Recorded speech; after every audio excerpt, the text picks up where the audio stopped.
In everybody, as we start today's live, this is all about how to reverse insulin resistance. Now, I don't know where you're at on this journey when it comes to your health, but I can tell you that most people are not hearing a word about insulin resistance. We might go to the doctor because we have symptoms, right? And we get pharmaceuticals for those. That's kind of like the very first protocol that we get hit with every single time. But the actual root of the problem, this whole thing down there at the bottom, is the root. And if you look at that little diagram down there, you see it's the blue, it's a big in the middle, and then all these branches that come out. Well, the reality of that is we have a tree that's got a bad root. Now, it wasn't always bad, and it can be healed, and that's the case with pretty much everything, but there's a root cause for the chronic conditions that many of us face. You got migraines, you got joint pains, you got arthritis, tendonitis, you got bursitis. Those are all signs of inflammation. And we just start to think about just some of the things along the list. Heart disease is the number one thing to unalive us in the U.S. still to this day. Obesity, fatty liver disease, PCOS, low testosterone, all have to do with the fact we've got too much sugar, and our insulin is trying to do everything it can. Guys, I am Coach Ken, the wellness preacher, and I am the nutrition coach that helps people reverse insulin resistance. And so I want to welcome you in. As you guys are coming in today, I hope you're awesome, because this is what we're going to be focused on. We're going to be talking about insulin resistance. Now, I know there's many times I love to meet new people. I always ask 4 questions. How are you exercising? How are you eating? What are your extras? And who are you encouraging? And I want to encourage people. I'd like to encourage you to just say, hey, let me know where you're coming in from. I'm up here in Anchorage, Alaska. So I'm not sure where you're at, and I wouldn't know if you don't tell me. All right? So give me an idea where you're coming from. Give me a hey, give me a how do, give me a what's up, because I really would like to get to know you a little bit. So right now we are 30 degrees here in Anchorage. It is dark because it is not even 5 o'clock yet, and we're still in winter today. So where are you coming in from? I love meeting people from all over. I had somebody from India, Wyoming, Oklahoma, Sri Lanka, the UK. It's always fascinating that I get to meet people from all over.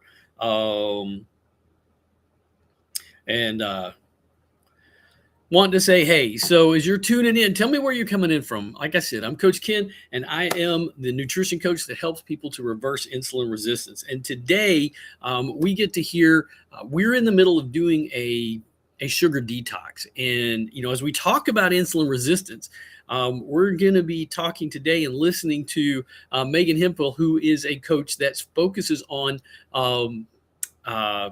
food addiction and sugar addiction. Now, I don't know about y'all, but you know what? Coming off of the holidays, there's a lot of sugar. That's why we do the sugar detox, right? And when I was diagnosed, here's the thing. Before we get into it, when I was diagnosed with diabetes, insulin resistance, this is what I was looking like. This was me back in 2023, back in the fall. And that was not a happy person. You can see I was dealing with being obese. You can see I mean, I was on vacation. I did not feel like I was on vacation. I felt like I had to eat all the time. I'd been told how many of y'all been told to eat all the time, right? How many of y'all been told that you need to eat small meals? Type it in the comment. If you've been told to eat small meals all day long, type 1 in the comment. Type a yes. If you were taught that you need to be eating all day long, type a yes in the comment. So that's where I was at. And it was miserable. I was miserable. People around me were miserable being around me, right? Because it wasn't healthy. So today I want to hear about that, because for so many of us, insulin resistance has to do with what we are putting in our body. And we are so addicted to the foods and the things that we eat. This is just an incredible story. Megan does a great job of sharing and helping, and we're going to talk more about it after we're over. So I'm going to turn it over to Megan at this point and let her go right into it. Thank you so much for having me on. Hello, everyone. My name is Megan Hempel. I am the owner of Brain, Body, and Beyond. I am a food addiction and weight loss specialist. Before we get into the food addiction discussion and all of the tools and the strategies on how to navigate through that, I feel like it's very important that you get to know a little bit about myself and kind of why I do what I do. So, my health journey really stems back all the way from age 9. I was a very obsessive compulsive child. I had chronic anxiety and depression, and my parents thought they were doing the best thing for me by putting me into therapy. And we went through so many different therapies, and I just was not getting better. So they put me on medication at a very young age because they didn't know any better.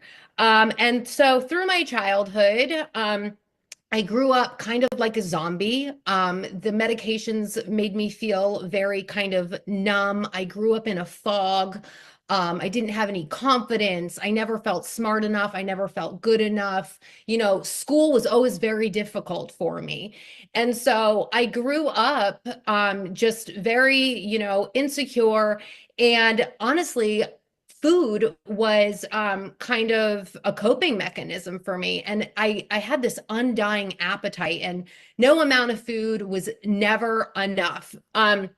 So throughout, school, I was kind of bullied. I was friends with everybody, but there was a lot of fat girl jokes. And I found the gym at 16, and that was kind of my outlet. And I thought, you know what, well, if I can't be smart enough, if I can't, offer anything to the world, maybe I can at least, be pretty. So really got into fitness, really started liking like the results that I was seeing. And it was just I became addicted to the gym, and I started binging and purging and having these really disordered behaviors around food, but I didn't really know any better. I thought it was normal, right? And then fast forward to age 19, I got pregnant at a really young age. I was a baby, basically having a baby. And that was probably that 1 year of being pregnant. I did not have disorder. I was chronic overeating, but I wasn't binging and purging. But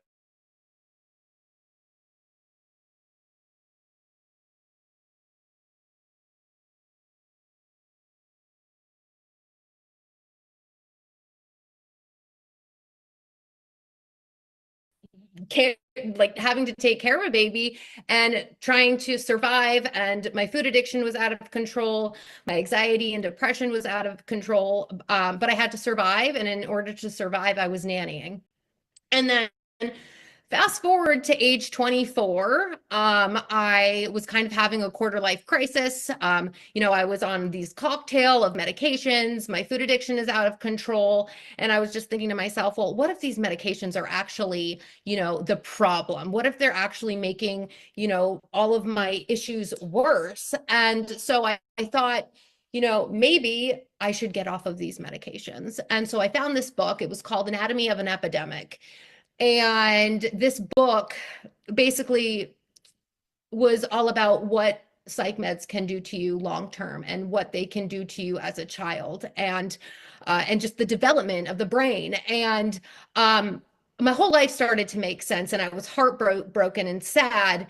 And I decided to cold turkey off of these medications. Now, whoever is listening into this call, never, ever, ever cold turkey off of psych meds. It is terrible. I went through 5 years of psychiatric drug withdrawal. It was a nightmare. But during this time, and how painful it was, I knew that I had to rise. And I felt like Big Pharma had taken so much life from me, and I needed to make a mean comeback. And I was going to prove something to the world. And so, getting off of these psych meds, I accomplished more than I ever had in my entire life. I pursued fitness, I pursued firefighting, I advanced emergency medical technician, all of these things.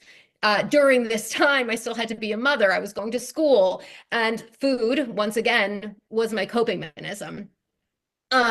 So fast forward, I finally am getting into a good place, mentally, like coming kind of out of the outs of psych med withdrawal.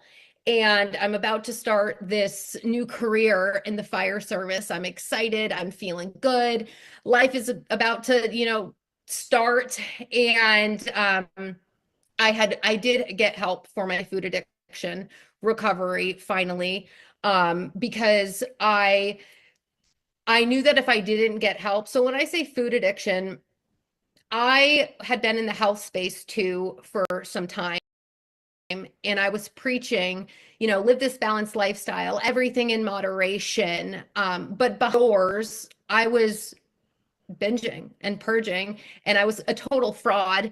And I knew that if I didn't get help, it was only a matter of time until insulin resistance, type 2 diabetes.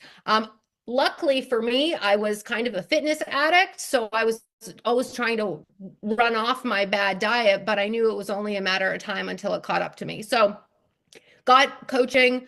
It changed and saved my life for forever. I used to say to myself, if I ever, find a way to overcome this food addiction and bulimia, I'm going to make it my life's mission, to give back and, help others do the same, right?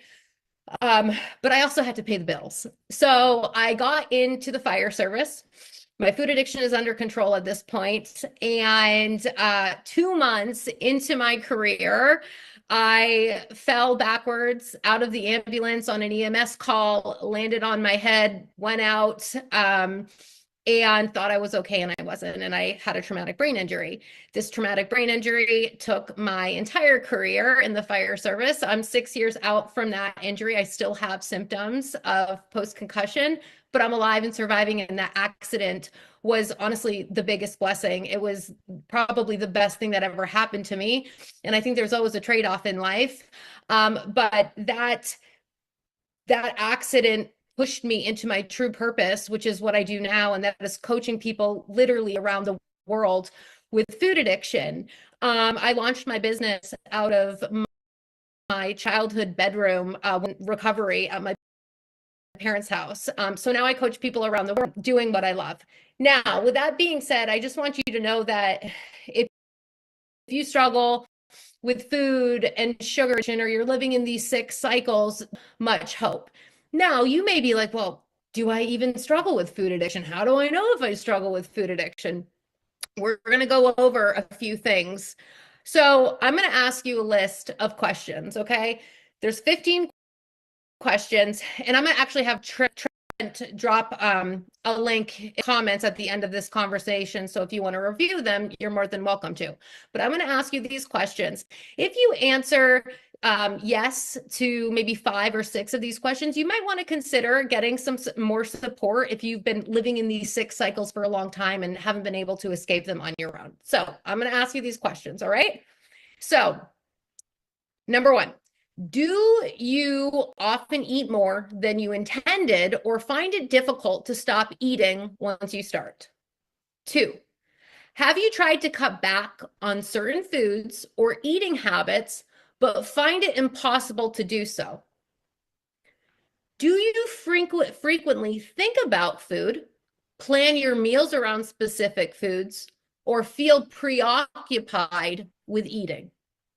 Have you noticed that your eating habits interfere with your daily responsibilities, work, or social life? Do you eat in secret or feel ashamed about your eating habits? Have you experienced physical or emotional discomfort as a result of your eating habits, such as weight gain, digestive issues, or feelings of guilt? Do you continue to eat even when you feel full? Do you ever eat until you feel sick? Do you use food as a way to cope with stress, anxiety, or other emotional challenges? Have you ever noticed a pattern of eating larger quantities of food than you intended despite efforts to control portion sizes? Do you find yourself repeatedly setting goals to change your eating habits, but struggling to follow through? Have you tried living that balanced lifestyle that so many people talk about, but don't feel as though balance exists? Have you lived in the yo-yo diet culture for what seems to be forever, do you do really good with your diet for some time, and the second you consume something off plan, all hell breaks loose. So I always like to ask, do you think you are a moderator or an abstainer? So a moderator is somebody who can have the cookie, they can have the piece of pizza, they can have one, they're done, they're good, they get on with their day. Now, an abstainer is probably somebody who one cookie turns into 10, and before you know it, they're eating the cereal, they're eating everything that's in the pantry, okay? Just like one is just, it's never enough, okay? And so addiction is like dealing with two different people, okay? And we need to be able to identify who is speaking, okay? And this is one of my favorite exercises. I give this to all of my clients. What you need to understand is you are so in control. You are in control of your life more than you even know. And so we need to start rewriting our story. Okay. We get so stuck in our old narratives. We need to rewrite that. You are, I'm very big with what you think and say about yourself is what you become. So if you are saying, oh, well, I always do this, and this is where I'm always going to be, you're right. You're absolutely right. You're going to stay there for forever. But what if you said, I don't do that anymore? I'm creating a new version of myself. I'm creating new healthy habits because I want to make myself better. I want to live a long life. I want to be around for my family. I want to be around for my grandchildren, and so on. So food addiction is a whole different ballgame because food is everywhere, right? And we can't escape it. We still need food to survive, right? And so it's learning what works for us and not against us. So I give this exercise to my clients. Okay. So let's just say I'm going to use myself as an example. There's Megan. Megan wants to thrive. She wants to win. She wants to live her greatest life. Then you have Ed. Okay. Ed is that addictive brain. I call it Ed because ED stands for eating disorder. Food addiction is disordered eating. Okay. So I like to put a name to it. There's Megan and then there's Ed. Okay. Ed creeps in when you're doing really, really great and is like, just have the cookie. Just have one. You've been doing so good. He needs to come back and needs to teach Ed how to feed the lies with the truth. Megan knows that one cookie is never enough, and that one cookie is going to turn into 10 or 20 or 30. Okay. So being able to identify your voice versus the voice of sabotage, Ed, whatever you want to call it, is the first strategy that I love to give my clients. Okay.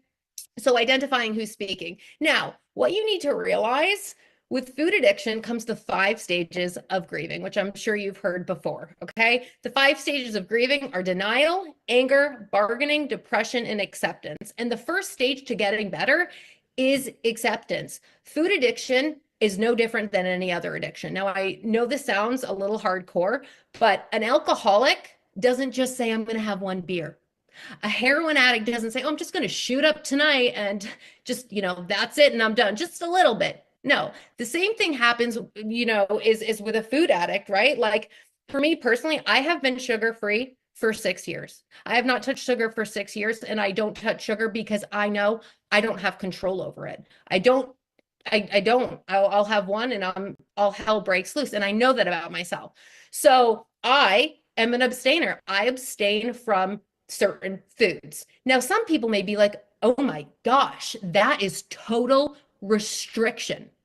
And we need to shift the narrative and the mindset there a little bit because it's restrictive? Being a slave to food, being sick, having diabetes, having insulin resistance, having fatty liver, having all of these metabolic illnesses, right? Because if you are a true food addict, you know very well out of control. And if you do not get it together, it's only a matter of time until that catches up to you.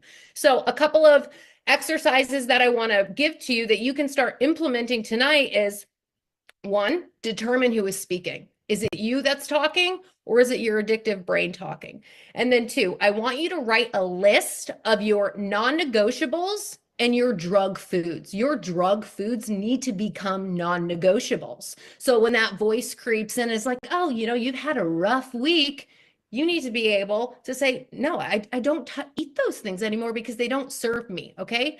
So like a drug food for me, cookies, cakes, ice cream, those are my drug foods. Now, if you are a moderator and you can have those every now and then without not going into the deep end, that is amazing. But for some of us, moderation doesn't work. So if you are somebody who struggles with food addiction, write down that list of drug foods. Skittles. Now, I want you to write a list. Cookies. Number 3 is I want you to write a list of your danger zones. So a danger zone is, when are you most vulnerable? Okay, so that could be holidays, vacations, celebrations, a long day of work, anything kind of emotional or stressful. Those could be a danger zone. Okay. Now, when you know your danger zones, you can learn how to pre-plan and navigate. And so the fourth thing that I want you to write down is creating an emotional management toolbox. Now, I know that sounds a little silly, but it works wonders because you need a new coping mechanism because you're abusing food right now. It's your outlet and it's your best friend, right? So what are some other ways that you can cope and navigate these scenarios without going off into the deep end? So an emotional management toolbox, it could look different for everybody. So it could be putting on a podcast, going for a walk, calling a friend, going to the gym, whatever it may be, a craft, anything to distract your mind to get out of that place where you may want to binge and eat things that don't serve you any longer. Okay. And then low carb diet. Okay. I think a low carb diet, I'm not going to get too far into it, but a low carb diet, I think is extremely helpful for everybody. I think everybody should be on a low carb diet. Now, a low carb diet is typically 150 grams of carbohydrates or below. And I'm talking about whole food carbohydrates, staying away from processed foods. All of those foods that are in a box that you think are healthy, 9 times out of 10, they are garbage. So another tool is sticking with a low carb diet. Now, I think there is something to be said with regulating your blood sugar and insulin. If you are constantly eating a high carb diet, your blood sugar is like this all the time. Okay. We want it nice and like steady. Okay. And you can do that with a low carb diet. With a low carb diet, when we're, regulating our blood sugar and insulin, there's a lot less food noise and a lot less cravings. Okay. So using a low carb diet as a tool, and then also using your words wisely. I know that sounds silly, but your words are so powerful. If you stay in a mindset of like pity and victim and I'm never going to get to where I want to go, you won't. You've got to be your biggest hype girl, your biggest hype man. Like you gotta just get after and say, I can do this, and immerse yourself in personal development and positivity. It is going to change your life. And the last tool I'm going to give you is the Unicity Feel Great system. I love this system. And honestly, I am new to this system. I was really drawn to this system. I also have an autoimmune issue. And when I found out that this could naturally upregulate GLP-1, I was very excited. The GLP-1 injections are just not an option to me. I do have clients on them. I have friends on them. But for me personally, I just don't want to go down that path. But I do know that GLP-1 has a bunch of anti-inflammatory effects. This system also helps naturally regulate glutathione, which is also an anti-inflammatory. And that's why I was really drawn to it. It's helped me so much with my energy and inflammation. But I'm also always looking for other tools for my clients who still struggle with cravings and food noise. I don't struggle with food noise and cravings anymore. I've been sugar-free for about 6 years now, but I still have clients that do, right? So I'm all about finding tools that work. I have quite a few of clients right now that are on the Feel Great system, and it's helping them fast a lot longer. They have less food noise. They're feeling fuller a lot quicker. So I think this is an amazing. I actually had a woman who's literally been on it a week paired with a low carb diet, and her doctor has already told her to cut her metformin in half. Like, beautiful things are happening. So I know that was fairly quick. I hope I was able to give you some tools and tricks if you want to reach out to me. Megan, I appreciate that. That was excellent, excellent information. Those of y'all that are maybe you're dealing with some type of addiction, you're trying to. This is just really great tips on what you can be doing to help your overall health. I mean, that really is what this is about is reversing insulin resistance and seeing the keys. And a huge part of this is looking at what's been happening in our bodies. So we're looking at this whole thing about, and she talked about at the very end of this, having a low carb diet. Now, keep in mind, when you hear low carb, she's defining it the way that it should be, about 120 grams of carbohydrates. We're not talking about this extreme zero carb. That's not what, this is not what we're talking about. And I don't coach that way. Now, I've got clients that have, myself, that have, we've needed to address that. But for a whole lot of people, we're not talking about extreme. We're talking about when you're reversing insulin resistance, we definitely want to get those carbs down to below 50 or 40. That's definitely reasonable for most people. And so that's one of the key parts of trying to help people on this journey. Now, for me, here's my story. So you coming in, welcome in. I'm Coach Ken. I'm up in Anchorage, Alaska, and I'm sharing my screen here. I got a little bit of sharing to do. I hope you guys are doing great. I hope you all enjoyed. Those of y'all that came in and you got to hear Megan. I'm going to talk a little bit about my story here, just a little bit, and how you're going to be able to reverse insulin resistance and type 2 diabetes and heart disease. And that's all things that are possible. Not just managed, because that's what we hear so much about is just managing things, right? For me, here's my story just a little bit. So this was me the year I was diagnosed with diabetes. All right. Year I'm diagnosed with diabetes. I'm almost 200 pounds here. All right. I'm absolutely bloated. You can see the inflammation throughout my face, my body. You get the dad bod hanging out right here. Every bit of that. I'm a cancer survivor. I was dealing with heart disease, migraines, acid reflux. I had a stroke in my optic nerves. So I've lost about half of my vision. So those are all things that are very, very real to me when it comes to my health. And the doctors were not giving me answers. And they diagnosed me with diabetes. I got the, hey, guess what? You ought to eat less and move more. She didn't even put me on medications at the time. Stop and think about that. I mean, it's just nothing seemed to make sense. And the very next month, my wife was diagnosed with prediabetes and was given 4 medications. So I'm sitting there going, what am I supposed to do with that? How am I supposed to consider a healthy lifestyle? And what am I getting from my doctor? Now, I suspect if I'd have gone to another doctor, I would have gotten medications. It would have probably followed exactly down the road that my wife did, right? So what happened for me, and I'm going to show the picture right here on the screen. We're going to pull this up, and you see a little bit about it. This right here is that transformation. So we're looking before reversing insulin resistance. This is me after insulin resistance. And I want you to take a note, if you will. Maybe you're dealing with some of the things that are on here. Maybe you're dealing with some of the things that are on here. You don't have to be. This is the key. You don't have to be dealing with this. There is nothing that says that, regardless of what people are saying, that diabetes is something that you have to deal with the rest of your life.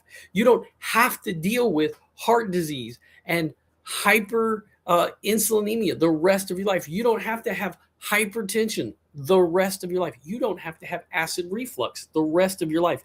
Migraines may well be things you don't have to deal with the rest of your life if we address the root cause of insulin resistance. If we address the root cause of insulin resistance, you may not be having to deal with this at all. And that's what I'm here to help you with today. We're going to ask 4 questions. How are you eating? How are you exercising? What are your extras? And who are you encouraging? Now, What does that look like for each and every one of us? Well, it might be a little bit different. For each and every one of us, it might be a little bit different. Now, everything about this has to do with lifestyle habits. Megan asked about what are some of those foods that are the ones you crave. Type in the comments. If there's something that is that cheap food, that food that makes you, it trips you up. It's going to spike your blood sugar levels. Type in the comment. You get what I'm talking about. You know what I'm talking about right there. It's absolutely impacting your overall health. So when we talk about, I'm sorry, I got a couple of screens going here. So this was where I was at. So when I'm talking about this aspect is knowing that you can reverse insulin resistance. It is not a lifetime diagnosis. It's not something you have to have. Acid reflux is not something you have to have. PCOS, ladies, is not something you have to have. When it comes to insulin resistance, we're talking about changing some very simple things in our life. Now, what exactly is insulin resistance? What are some of the signs? Well, I want you to just take a note up here in the comments. All right. And if you sit there and you see that, hey, you know what? I'm dealing with some of those. Maybe it's the frequent urination. We're getting up in the morning. Let's see, you're over East Coast. That would be about 9 o'clock. What might you be dealing with? Skin tags. You have cysts, high blood pressure. That was me going back to the picture, right? If you were looking up over here, I was dealing with skin tags. I was dealing with blood pressure meds. I was dealing with not all of them, but I was dealing with a lot of them. Low testosterone. I'm a cancer survivor, testicular cancer. Tired after eating. How many of y'all get the brain fog? You walk into a room, you forget why you walked into the room. If that's you, type me in the comment, right? Type me in the comment. You've been there and you know what I'm talking about, right? Well, the thing is, your body, I think it's the Lancet, in their articles, they said you can be insulin resistant for 10 to 15 years before the greater signs begin to show up. Before these other signs like fatty liver disease, like diabetes, like heart disease, like erectile dysfunction, those migraines, the things that are really making your body scream.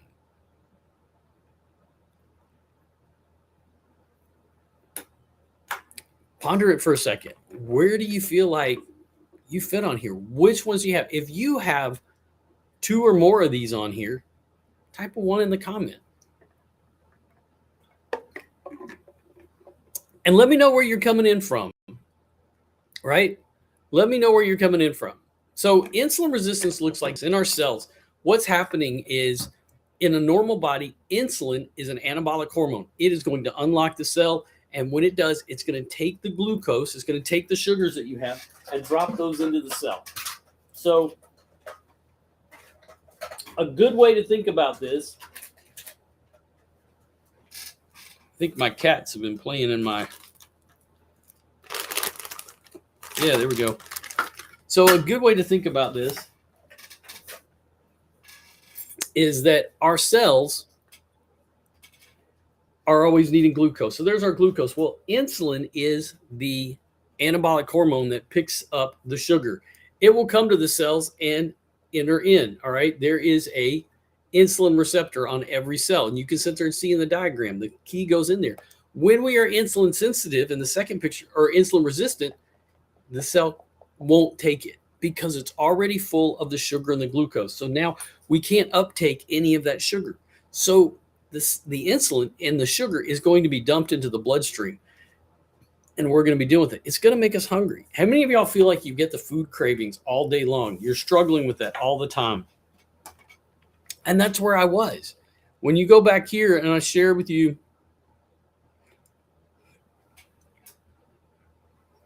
200 pounds, all right? I'm not dealing with that anymore. That's gone. We're done with that. So, and when we think about insulin, we most oftentimes think about diabetes. Now, what is diabetes exactly? Well, we're looking at, if you look over here to the left, what is diabetes? Is sugar glucose builds up in your blood. All right. We're talking about sugar buildup in your blood. What am I talking about with insulin resistance? It is the early stages of the sugar building up in your blood. Now, when it comes to insulin, that is the hormone that is made in your pancreas that helps sugar move into the cells. Now, either the body does not make insulin or the body doesn't make enough or it's not working well. Well, type 1 is an autoimmune disease where the pancreas has been attacked by the body and it's not making insulin anymore. But now we look over at what prediabetes are. We're looking at numbers 5.7 to 6.4. We're talking about prediabetes. The body's not working right. We're not working the way that we're supposed to. So we've got to take that into consideration, right? We've got to take this into consideration. That prediabetes is actually that early stage, that this is the easiest point to reverse what's going on, right? Yes, it does. Yes, it does. Suni, it does give signs of sweet urine. It's actually where the root of the term even comes from. So yes, absolutely, Sunita, it does very much so. So it's important that we recognize, but there's other signs before we get there. The signs we're heading that way is the signs of insulin resistance. You can see those right down there. Many of those that we're dealing with: migraines, the acid reflux, arthritis, signs of inflammation because things are out of control. And I've been there. I was there. I mean, that was the whole thing. I felt miserable. And my poor wife had to listen to me snore, dealing with I had to sleep on the couch with the dogs, right? Thankfully, I reversed insulin resistance and I don't have to do that anymore. Now, when it progresses and we get to type 2 diabetes, now we have some real problems. All right. So how did we get here? Now, that's a big part of what Megan was talking about earlier. How do we get here? How are you eating? That modern diet dilemma. When we look at what's happened to our bodies, think about this. What do you think is the biggest fast food restaurant, the biggest supplier of the foods that we're eating? What is that? What is that biggest supplier, the biggest fast food restaurant that you can think of that is feeding the most people? Type it in the comment if you think you know who that is. And most people, I know where most people are thinking, right? We're talking about the Golden Arches. No, actually, it's not. It's the public school system in the United States of America feeds more processed foods. And we look at what's happening in our modern diet dilemma is we've had fiber taken out of our food because it makes things more shelf stable. What rots is the fiber, the soluble and insoluble fiber. That's what rots. So we keep things on the shelves longer. But when God created the world and he created carbohydrates, everything that turns into sugar is packaged in fiber. This is why vegetables and fruits are full of fiber, because they also will convert into glucose. But that fiber is the key, because what happens is fiber turns into a gel, whereas the fructose turns into glucose and blood sugar. That fiber coats the esophagus, becomes a gel, feeds the good gut microbiome, helps protect it from the bad microbiome, which loves all that sugar and will proliferate. We want the same thing to happen with the good bacteria that's going to feed on all of that fiber. So we have a modern diet dilemma where we were taught to eat all day long. Maybe it was 3 meals, maybe it was 6 meals. I don't know what it was for you. But insulin resistance is the problem, because our body is having to make insulin all the time because of how we're eating, because of this disordered way of eating. We are dealing with this. Now, when we're talking about this,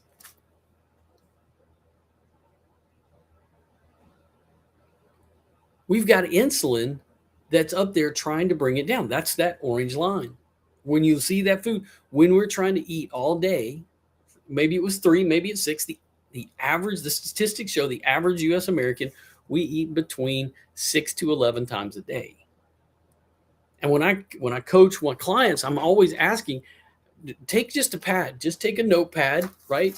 You don't have to measure things out. Just write down every time you put something up to your mouth.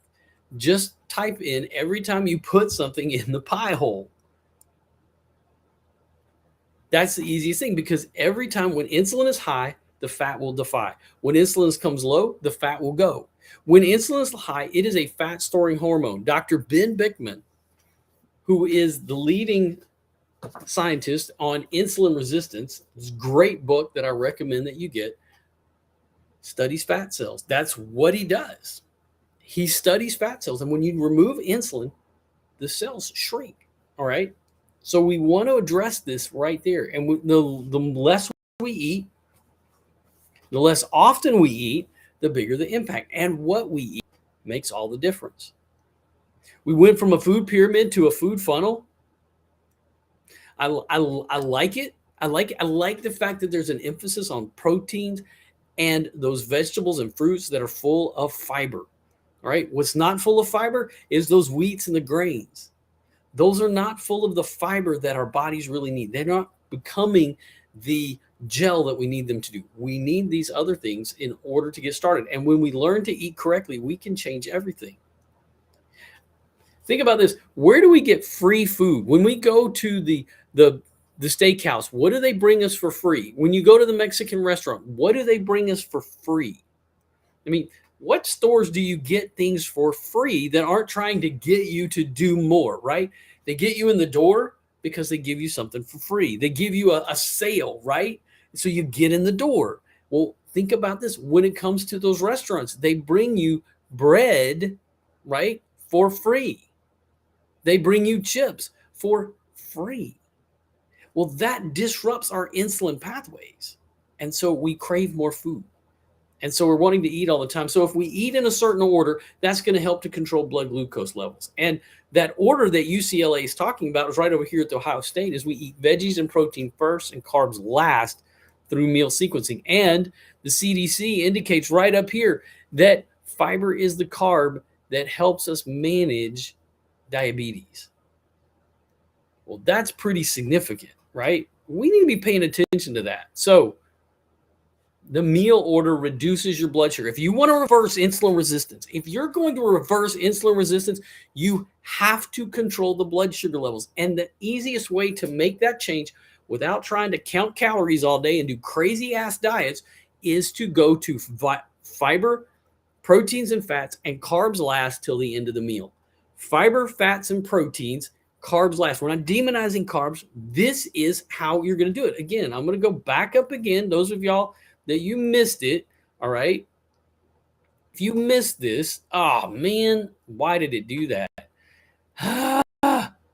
Crazy.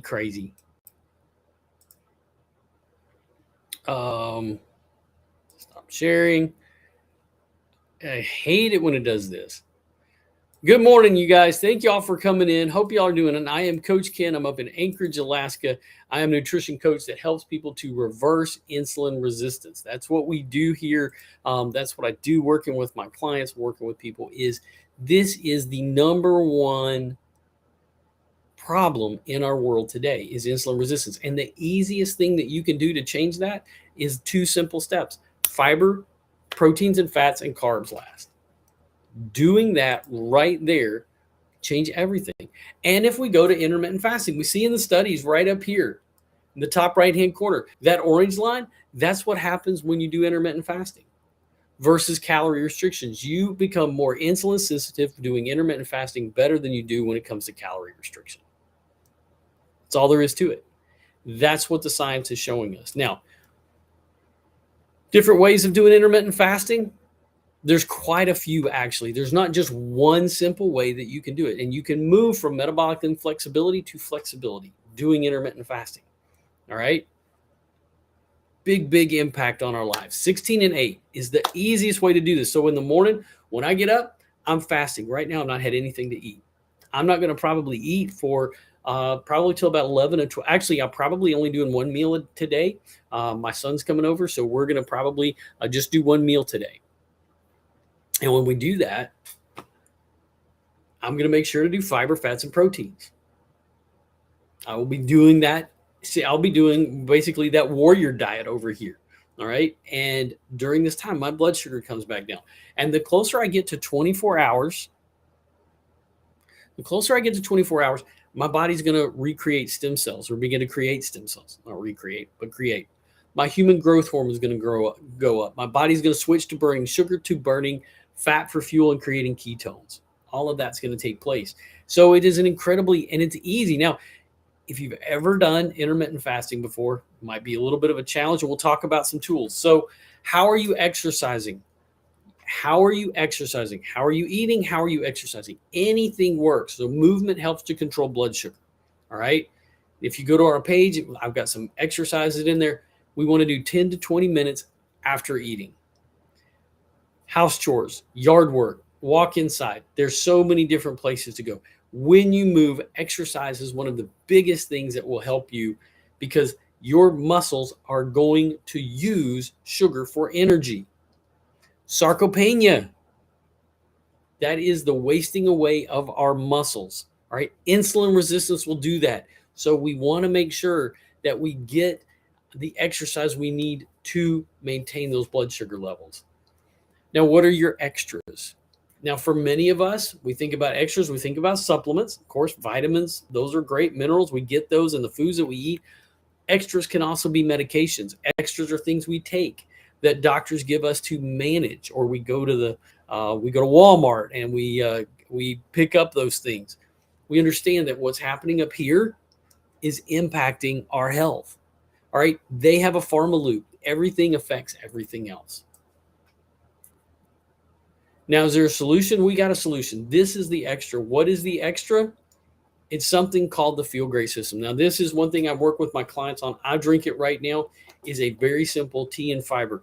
I drink this incredible chlorogenic acid tea that crushes my food cravings every single day. That's what I'm drinking right now, right in this bottle. The chlorogenic acid in here helps to regulate my blood sugar levels all day long. It helps to create an environment where my vascular disease, it is a vascular dilator. It's a bronchial dilator. The benefits of it are quite incredible.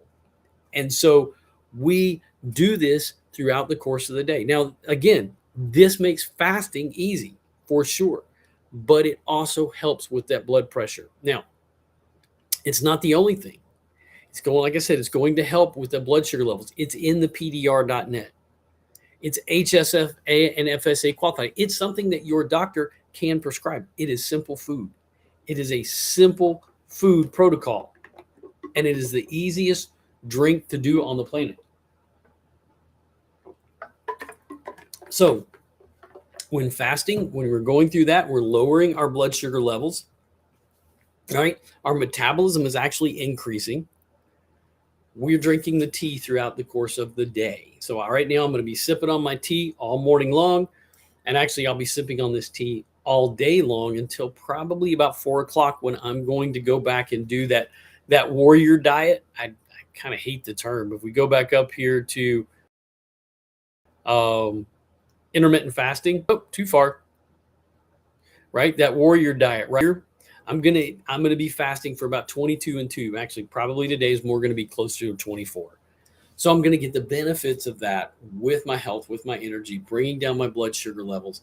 And the chlorogenic acid also will help with energy. It's going to help with the brain fog, the theobromine in here, because this is from concentrated yerba mate. So it's simply a tea, but it is a concentrated, regulated form. Now, it's standardized. So as far as the medical field is concerned, that's why they're going to prescribe that. All right. The other drink is fiber. I mentioned the fiber. This fiber right here has been studied at the Cleveland Clinic.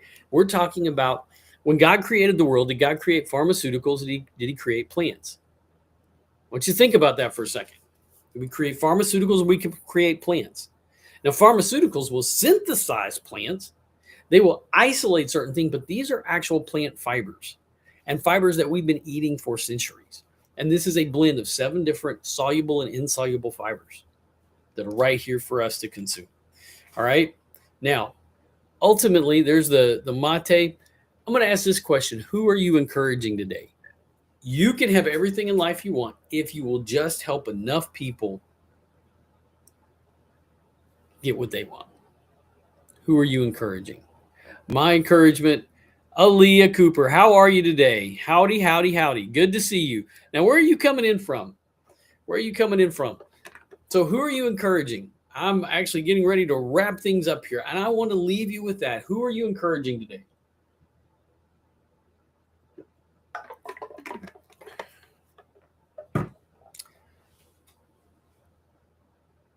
Who are you encouraging today? I want to encourage you with this, that there is an opportunity for you to get healthy again. This was us when we were diagnosed with diabetes. You've seen the pictures right here.